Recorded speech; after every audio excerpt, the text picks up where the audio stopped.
जब लंका पर चढ़ाई करने के लिए रघुनंदन ने महाराज पत्थरों के सेतु का निर्माण करना चाहा, तो सभी भालू बानर वीरों से कह दिया अपनी अपनी सामर्थ्य के अनुसार सभी लोग छोटे छोटे बड़े बड़े पत्थर जैसे ला सको तो लाओ। ध्यान से सुनना।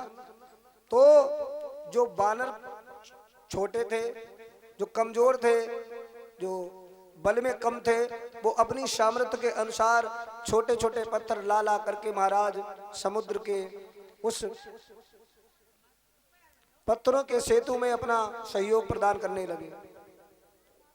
ध्यान से सुनना। बड़े वीर बलवान बानर बड़े बड़े पत्थर लाते हैं। वहां पर एक गिलहरी ने देखा कि राम काज हो रहा है और राम काज में सभी को थोड़ा थोड़ा सहयोग देना चाहिए। जैसी जिसकी महाराज सामर्थ्य है उस सामर्थ्य के अनुसार सहयोग प्रदान करना चाहिए।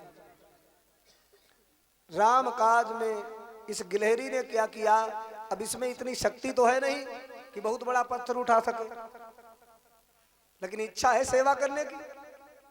तो इसने क्या किया, समुद्र में कूद गई और अपना शरीर भिगो लिया और बाद में चली गई जहां पर रेत लगी थी, रेता, उसी में जाकर लोटपोट लगाई और महाराज रेता अपने शरीर में लगा करके उन पत्थरों के ऊपर दौड़ती हुई चली गई और महाराज बैठ गई वहां।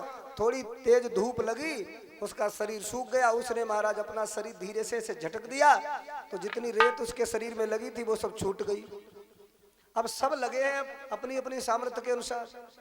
तब तक जामवंत ने देखा और कहा कि सब तो पत्थर ला रहे हैं, सब सारी सुविधाएं व्यवस्था कर रहे हैं, और ये छोटा सा कीड़ा, ये गिलहरी यहाँ क्या करने आई? और डांटते हुए कहा चल भाग यहाँ से। सभी भक्त जोरदार तालियां बजाएंगे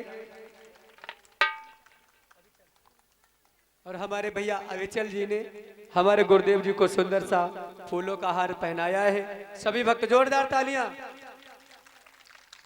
तो कहा कि अगर कहीं पत्थर इसके ऊपर पड़ गया तो महाराज इसका तो कचूमर ही निकल जाएगा, चल उधर। तो वो रोने लगी, कहने लगी मेरी भी इच्छा है प्रभु की लीला में सहयोग करने की और मुझे कोई सहयोग नहीं करने देता, मैं क्या करूं। अच्छा, भक्त की भावना भगवान पहचानते हैं। भगवान ने गिलहरी को देखा और महाराज पास में गए, उठा करके अपनी गोद में बिठा लिया और प्रभु ने महाराज उसके इस सेवा कार्य पर प्रसन्न होकर के उसके पीठ पर महाराज ऐसे उंगलियां फेर दी, उंगलियां फेर दी और कहा तुम्हारे जैसा परोपकारी जीव हर व्यक्ति हो तो समाज का कल्याण हो जाए। गिलहरी के महाराज शरीर पर वो महाराज उंगलियों के निशान भगवान राम के आज भी बने हैं। और भगवान राम ने कह दिया जाओ आगे कलयुग आएगा, दुनिया एक हाथ से खाएगी और तुम्हें हम आशीर्वाद देते हैं तुम दोनों हाथों से खाओगी। गिलहरी को आपने खाते देखा? ऐसे बैठ जाएगी महाराज पूरी सेठानी बन के, हाँ महाराज दोनों हाथ से खाएगी। ये भगवान राम का आशीर्वाद है। हाँ, और एक बात बताए, जिसकी जैसी सामर्थ्य उसको सहयोग करना चाहिए। एक जगह एक भंडारा हो रहा था, एक माता उधर से निकली, कहने लगी हमारी भी इच्छा है हम भंडारा में कुछ सहयोग कर दे। तो लोग बोले तुम इतनी गरीब हो, तुम ऐसे खाए जाइए भंडारा, तुम का सहयोग करोगे? कहने लगी नहीं, जहाँ कहूँ दान पुण्य कथा भागवत सत्संग भंडारा हो तहाँ थोड़ा थोड़ा सहयोग सबको देना चाहिए। हमारी इच्छा है भैया हमारा भी सहयोग ले लो। अच्छा तो काल आई हो बताओ?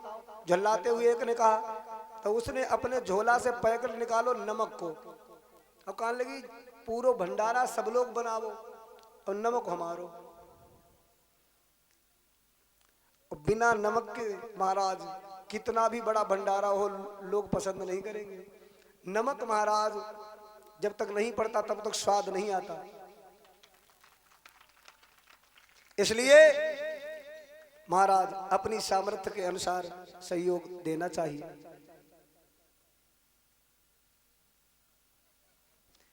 बोलिए गोविंद भगवान की जय जय हो। कात्यायनी मैया की। जय।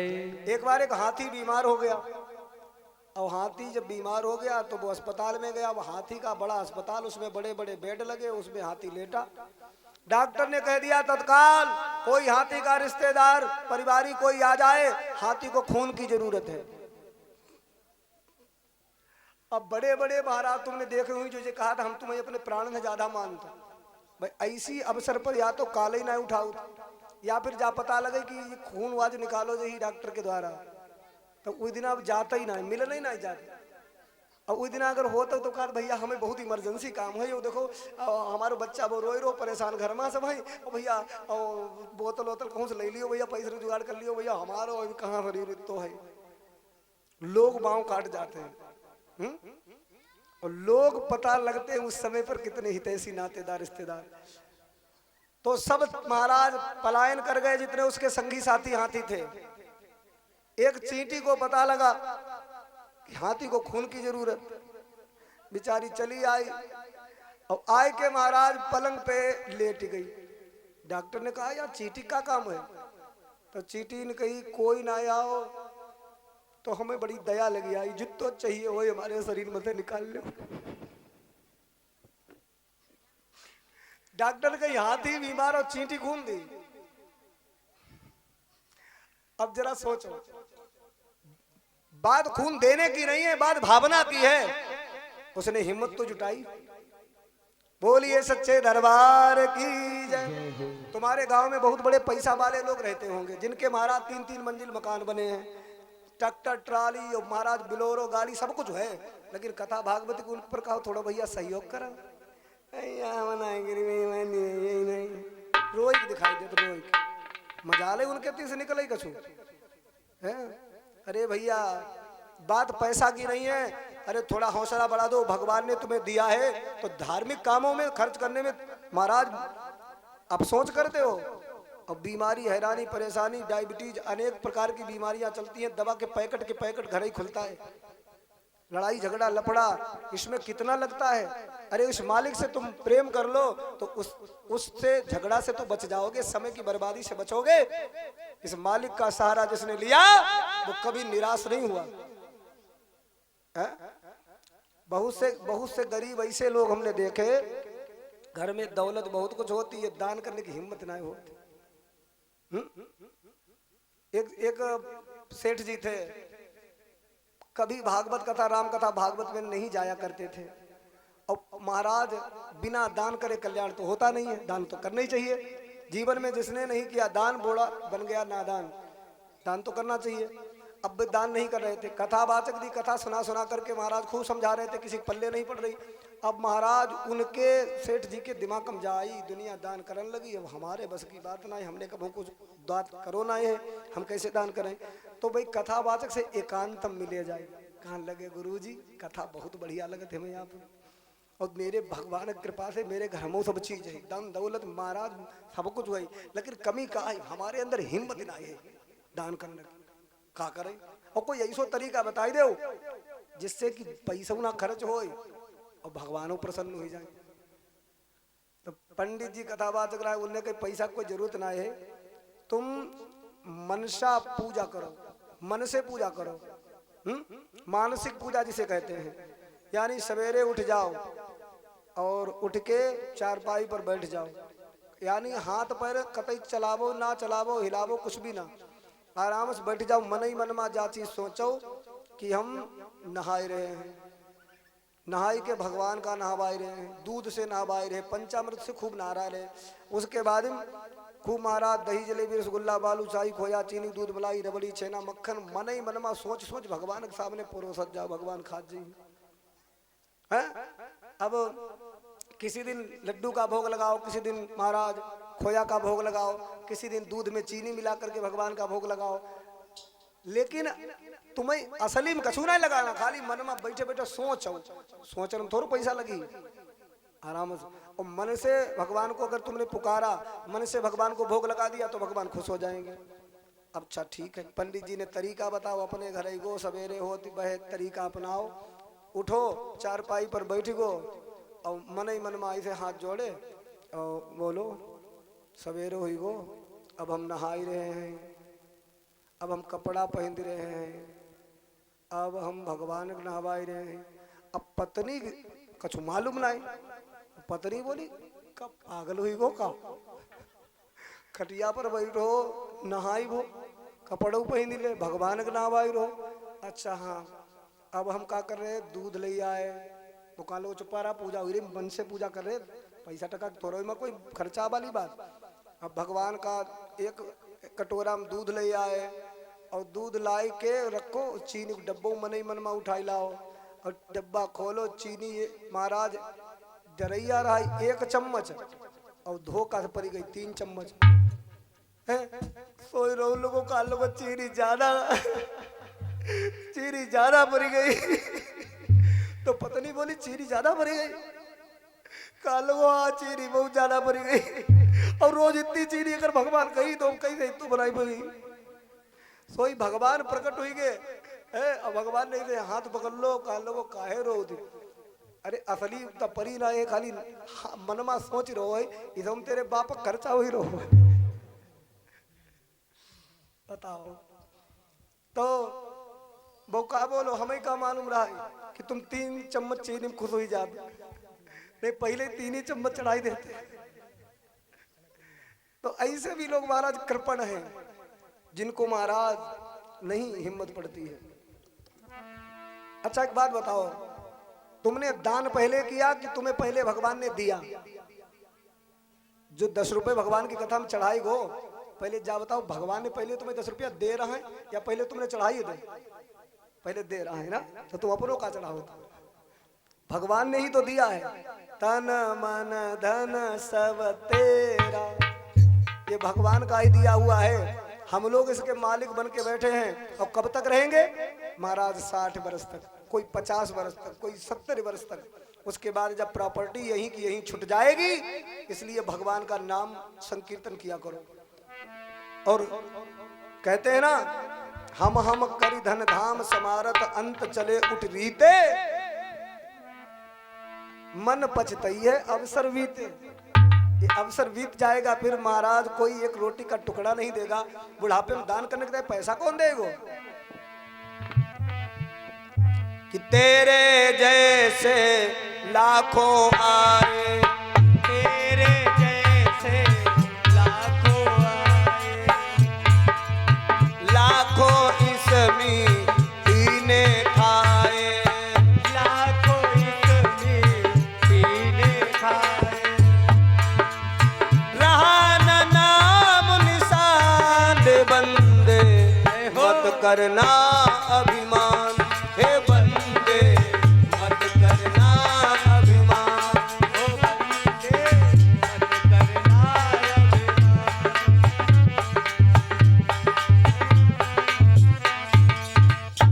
भगवान ने कहा हनुमान जी तुम भी सहयोग करो। हनुमान ने सोचा कि हम अपने सामर्थ्य के अनुसार कोई पर्वत लाएंगे। हनुमान जी सीधे चले गए उत्तराखंड, बहुत विशाल एक पर्वत उठा लाए, सीधे महाराज वृंदावन में आ पाए थे। जाना था समुद्र के किनारे, वृंदावन से होकर के निकले तो तब तक महाराज भगवान ने पुल का पूरा निर्माण कर दिया। और वो जो पर्वत ला रहे थे हनुमान, उसी समय भगवान श्री राम ने भाई से सिग्नल मिला दिया। बोले हनुमान जी अब ज्यादा मेहनत करने की जरूरत नहीं, जो भी जहां जैसे पत्थर ला रहे हैं वो सब वहीं रख दो, पुल बन गया। मन से भगवान ने कह दिया, हनुमान जी के मन में पहुंच गया, बाट साफ हो गया। तो हनुमान जी ने महाराज उस पर्वत को वृंदावन में ही छोड़ दिया, तो वो पर्वत प्रकट हो गया। कहने लगा हनुमान जी ये कोई तरीका है? ना घर का रखा ना घाट का, बीच में छोड़ के जा रहे हो, मतलब हो गया हमसे रिश्ता ही तोड़ रहे हो। हनुमान ने कहा प्रभु का काम तो हो ही गया है। पर्वतराज ने कहा भगवान श्री राम से कहना मैं उनके दर्शन करने की प्रतीक्षा में हूं, मुझे भी अपने दर्शन करा दे, मुझे भी एक बार स्पर्श कर ले, मेरा भी जीवन पवित्र हो जाए। हनुमान जी महाराज ने कहा कह देंगे। हनुमान जी आए, तब तक रामेश्वरम का पूजन हो रहा था। हनुमान जी ने महाराज प्रणाम किया और कहा प्रभु वो गिरिराज रो रहा था, कह रहा था कि हम आ रहे थे भगवान की सेवा में और भगवान ने मुझे स्वीकार नहीं किया। भगवान राम जी बोले चिंता मत करो, उस पर्वत की महाराज पूजा कराने के लिए ही तो मैंने उसे वृंदावन में छुड़ाया है। आगे चल करके देवताओं के राजा अभिमानी इंद्र का मान मर्दन करेंगे और उसी सभी भक्त जोरदार तालियां बजाएंगे। सुंदर सा फूलों का हार पहनाया है हमारे प्रमोद भैया जी ने। सभी भक्त जोरदार तालियां।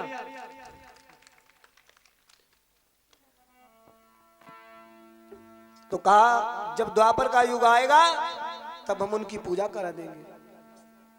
जब इंद्र का मान मर्दन प्रभु ने किया, उस क्रोधित होकर के इंद्र ने जब अथाह जल बरसाया तो मेरे प्रभु ने क्या किया, उस पर्वत को उठा करके अपनी इकन्नी उंगली पर धारण कर लिया और वही महाराज प्रभु ने उसे छत्र बना दिया, छाता बना दिया, भक्तों की रक्षा हो गई। अच्छा, भगवान ने भक्तों की रक्षा की, पर्वत का महत्व बढ़ गया। लोग परिक्रमा करते, गोवर्धन से जो मांगते हैं सो मिलता है। आज भी लोग परिक्रमा करने जाते हैं। भगवान कन्हैया के समय की 4 चीजें वृंदावन में आज भी हैं। परीक्षित महाराज मालूम है कौन कौन सी हैं? नहीं मालूम, हम बता दें, सुन ले, भूलियो मती। भगवान कन्हैया द्वापर में बहे और तब की आज तक 4 चीजें वैसी हैं, बदली ना। आप लोग मन में सोचते तो बात बहुत समझन वाली है, तो सुन ले। पहली तो है यमुना महारानी। यमुना भगवान कन्हैया के समय पर भी थी, आज भी है। दूसरे हैं गोवर्धन पर्वत, जिनका भगवान ने पूजन कराया, वो आज भी है। तीसरी है ब्रज रज, वहाँ की महाराज मिट्टी वैसी है। और चौथी है माता कात्यायनी। वहाँ वृंदावन में कात्यायनी माता का सुंदर मंदिर बना है, जिसमें गोपियां और भगवान श्री कृष्ण ने महाराज मिलकर के पूजन किया था। वो महाराज मंदिर आज भी माता का है। ये 4 चीजें वृंदावन में है।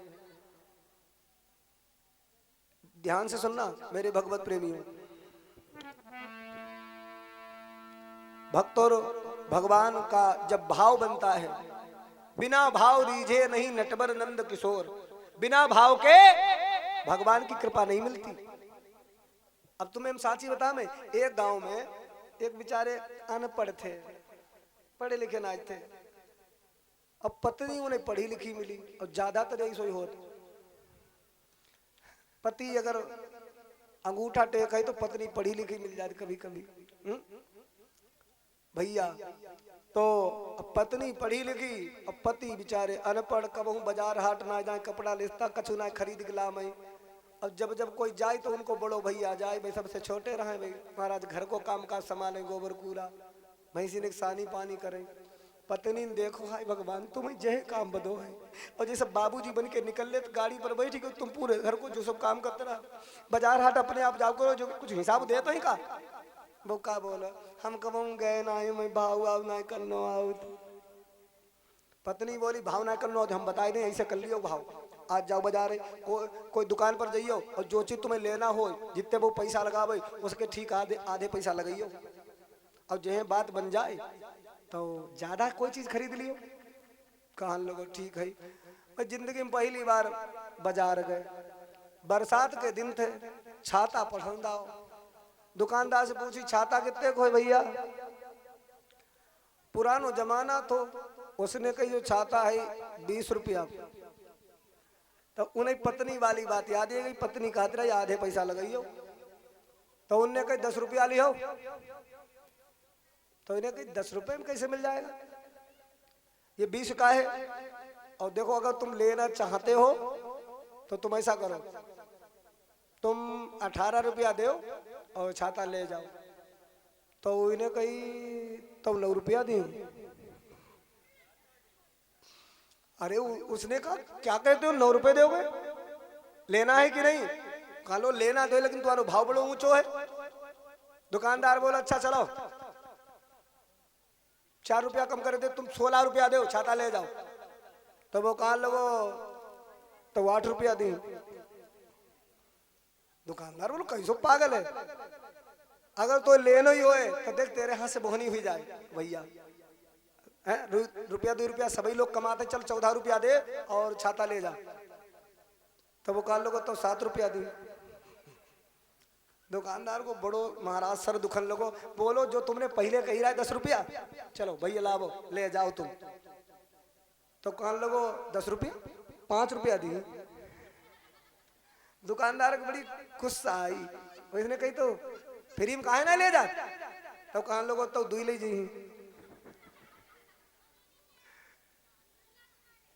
अब बताओ एक छाता जैसी चीज एक भाव में बिना टिके नहीं मिलती, तो बिना भावना के भगवान कैसे मिल जाए?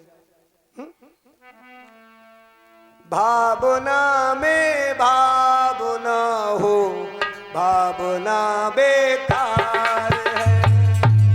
भावना में भावना हो, भावना बेकार है। भावना में भाव हो तो भव से बेड़ा पार है। भावना में भाव हो तो भव से बेड़ा पार है।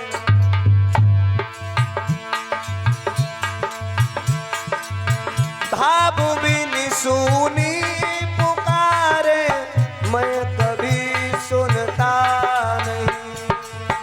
भाव बिन सुनी पुकारे मैं कभी सुनता नहीं।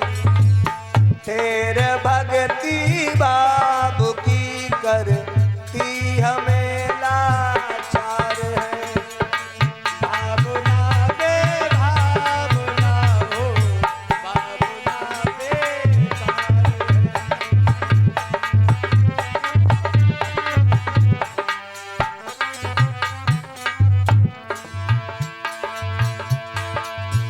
अन्न धन और वस्त्र भूषण कछु न मुझको चाहिए। अन्न धन और वस्त्र भूषण कुछ न मुझको चाहिए। आप हो जाए मेरा बस ये मेरा सत्कार है। आप हो जाए हमारे, ये मेरा सत्कार है।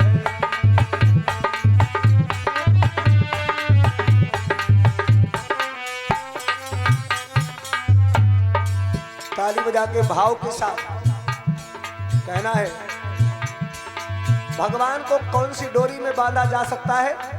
ए भैया, भगवान किस डोरी से बांधे जाते हैं? रस्सा से। बांध लेते भक्त मुझको प्रेम की जंजीर से।